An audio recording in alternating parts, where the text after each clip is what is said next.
Yeah, come get in the middle.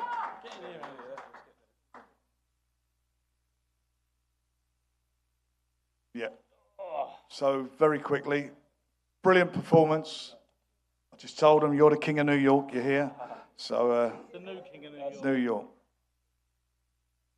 First and foremost, I'd like to thank all the media here. Thank you very much, guys. Yeah, massive performance from myself. I'm keeping my feet on the ground. I don't want to get too ahead of myself. Listen, in boxing, you have your good days and you have your bad days. I've had a bad day and now I've had a good day. So I'm always thankful to the Lord above.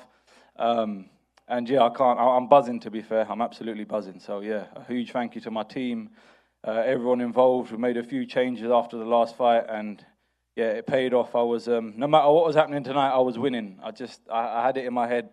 There was too much to lose. So yeah, and especially fighting in front of the New York fans, having my US debut. Listen, there was great fighters ringside.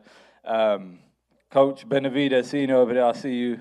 It's an honor to fight in front of you, in front of Devin Haney, Crawford, all of these guys. So yeah, man, a massive honor.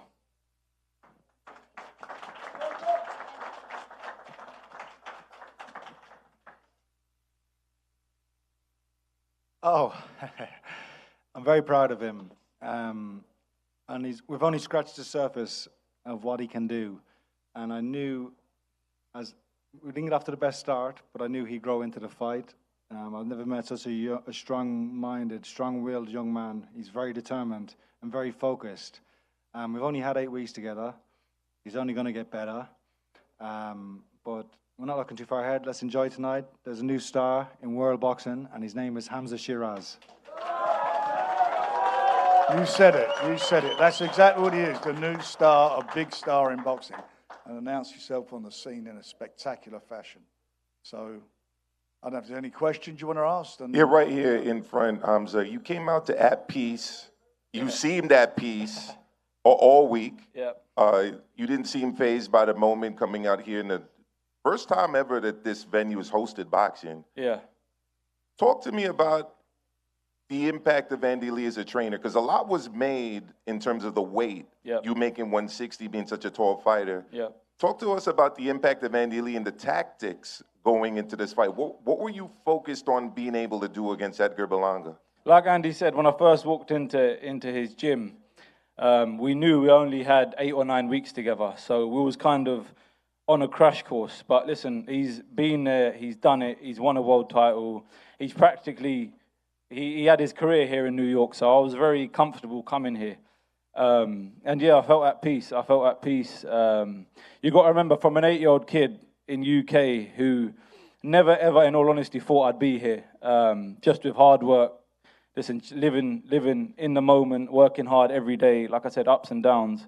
I never thought I'd be here. Now we're here, it's like, it's my time to shine, do you know what I mean? So, yeah, man, alhamdulillah, always. Yeah, sorry, yeah, the tactics, it was, like I said, we knew we had 8 or 9 weeks together, so we couldn't complicate anything. It was just about throwing more punches, throwing the right punches, and doing what is required of me in the fight. Like the first couple of rounds, I was losing them, and I knew I was losing them, but I was adjusting, and that was a massive learning experience I learned from my last fight against Adamis. So I think that's what makes a great fighter, or not a great fighter, a good fighter, adapting from fights to fights, and yeah, this was a good day for me. Congratulations on the win, Hamzah. Thank you.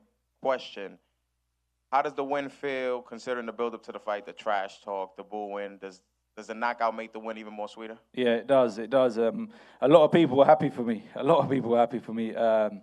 But like I said, respect to Berlanga at the end of the day. I knew what I was up against. I knew the shit talking that was going to be involved. I knew the type of character he was. So it was all about mentally staying very sane, staying very focused. And like I said, nothing was stopping me winning tonight. Honestly, nothing. Radio Raheem down here in the front. Berlanga won the first round, at least on my card. He had some success in the second. Yep. Seemed like he hit you with some good shots. Did you need to make an adjustment early in the fight to turn the tide? Yeah, I did.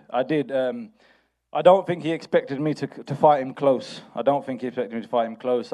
His jab surprised me. His jab surprised me a lot. It was very quick, and it was catching me a lot. and I didn't expect that. So, like I said, I had to make the adjustment. He said to me after the second round, he said, I can hunt this guy. I said, go ahead and do it. And that's what he did. He started walking forward, and you could see it demoralized Berlanga. And then people don't understand how hard he punches. That left hand is, it's a gift. It's unbelievable, and it's only a matter of time. It's not something he's just been doing. I mean, he's look how many guys he's stopped and stopped in style. He's done it to lots of fighters, and tonight he done it with a guy who went the distance with Canelo, and has got a sensational punch himself. He negated everything. At the end of it, after those first couple, I thought he won the second round.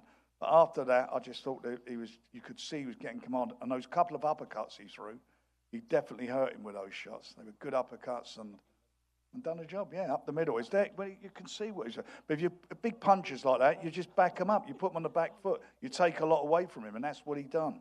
He took a lot away from Edgar. To your point, Andy, and yours, Frank, stopping Berlanga in the first half of the fight, no less, is an accomplishment. Canelo couldn't do that. You said you were going to stand and trade with Canelo if you got an opportunity to be in front of him. Does this, in your mind, mean that you have more power than Canelo? And what would the game plan be? Let's not get ahead of ourselves here. I'm a humble guy. I always have been. Canelo is one of my boxing heroes, and I've said it. So, like I said, even my name to be mentioned in the same sentence as his is a massive honor, man. It's a massive honor. Listen, you got to remember, from where I've come from, nothing. I swear, nothing. Everyone thinks just because of the way I carry myself that I've been fed with a silver spoon. I haven't. I honestly haven't. I've come from nothing. I just don't portray it. But that's what boxing's about at the end of the day. Do you know what I mean? I've experienced a lot. Congratulations and welcome to being a star in the States. I think we've got to mention as well a lot of the success, and Andy will tell you as well, and Frank will say to his team at the back there. Adil is unbelievable. All his team, they're all there. Give yourselves a big round of applause. Unbelievable. You took the words out of my mouth. I just want to say, as a coach, it's been the easiest camp I've ever had because he's got one of the best managers I've ever seen, Adil. His dad, Cam, has been unbelievable for the camp. His little brother, Cape, is my assistant, provides me with everything. Manny, the physio, Paul, the nutritionist, Tim, the chef, Ali, Osama, cousin, and the boys from LA, unbelievable. Thank you very much for all your help. Killer. Thank you very much, guys. Izzy, Boxing King the Media best. is Boxing King Media. Hamzah, what did you guys say to each other at the end of the fight? You and Edgar. I saw you speaking to each other. I just told him that he can keep his 100K, because listen, it's against my religion to bet, and in the moment I shook his hand. So I was getting a lot of stick for that. So that was a mistake. But yeah, I don't know on Frank's behalf. There you go. So I've got my debt collector here, Frank, to go and to collect the debt. And in your changing rooms, I was there when you did the final prayers. Just tell me how important was that in that moment to get you psyched up for the ring walk? Yeah, massively. Just a huge thank you to Mo, the Warner, Darnish, them boys from LA. I met when I first started training in LA about 4 years ago, and they've reconnected me with God and made me appreciate it a lot. So yeah, thank you.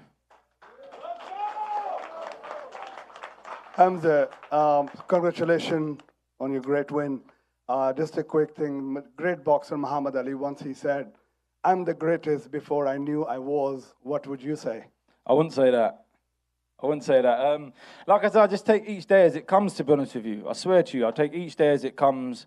I live in the present moment. Tomorrow's not guaranteed at the end of the day. Tomorrow's not guaranteed, so I've always said that my main kind of purpose as an athlete, as someone who has a platform, is to help change other people's lives. And if my career finishes tomorrow and I've changed one person's life, I'll be a very happy man. So that's my main purpose.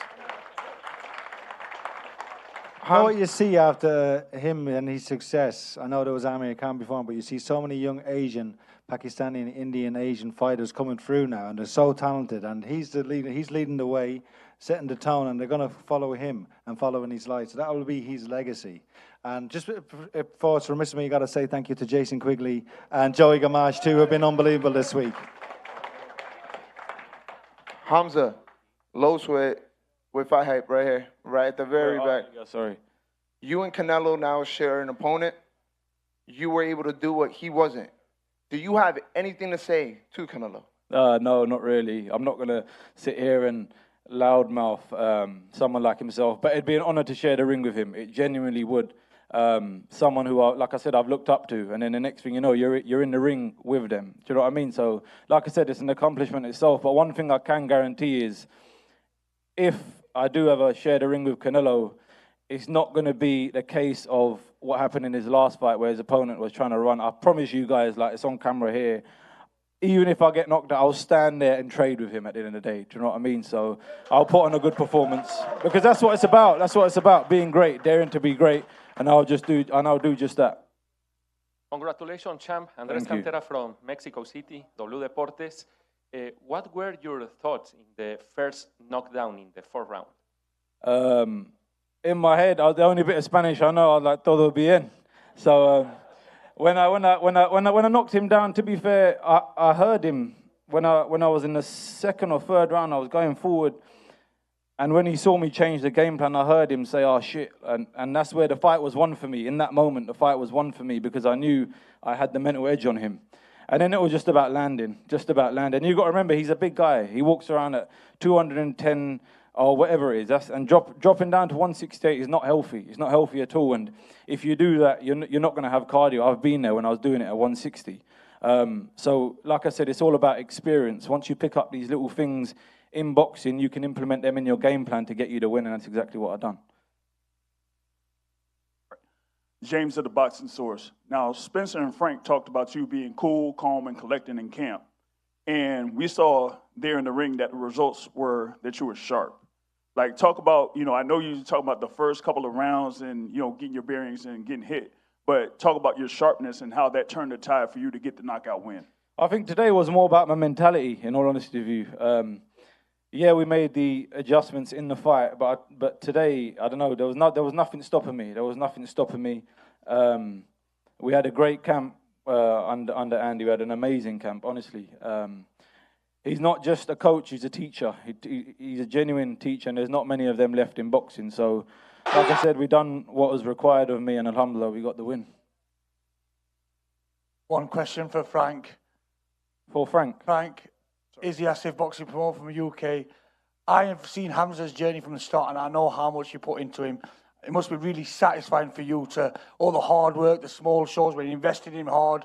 There's not a return. I understand as a promoter how hard this game is.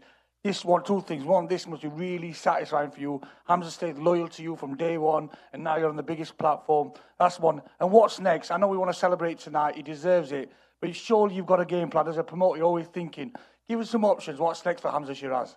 Well, first of all, when you meet a young fighter, he signs with you. They got belief in you. That's why they signed with you, and we believed in him. And I had a strong belief in him as he came through, and it's been a development.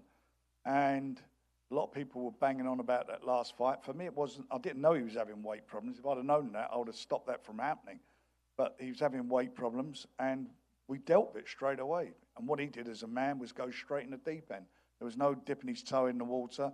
Going with a real recognised opponent who only lost was going the distance with Canelo. And, the future, I just want to see that fight in September. It's a great fight that's going to be in September in Vegas between Canelo and Crawford. And I think all the organisations are going to put him in at number one anyway. They will do that on the strength of his performance. He was number 2 or 3 in a couple of them, so he'll go to number 1. And what will happen then? It will happen. What fight would everybody want to see? Would anybody like to see the winner of tonight's fight, which is him, against the winner of the September fight? Of course they will, because it'll be a fight. And because of what he said just now, whoever he fights, he's not a runner. He comes and fights. He's got a big heart, and he can punch. He's a big puncher, and he's an exciting fighter. I've never seen him in a dull fight when he's at his best, and that's what he is. And he's a joy to work with. We've gone from strength to strength. And I also want to say thank you to the ring for tonight, the promotion. It was a great promotion in a fabulous venue. Who would have thought of putting boxing on here? The crowd, the the noise, it was just seemed to be amplified. It was just fabulous, sold out, and I'm sure this is going to be used on many, many occasions now for boxing. Besides the tennis, but His Excellency, he's been a joy for us in boxing. What he's come in and what he's done, and we're all on this journey together. And this fella here, I'm telling you, is going to go from strength to strength. And what's going to add to that? This man on my right, who's becoming one of the best trainers in the world, no doubt about that. Awesome. Thank you, guys. Appreciate it. Thank you. Thank you, everybody. Thanks very much for coming, and we love nights like this.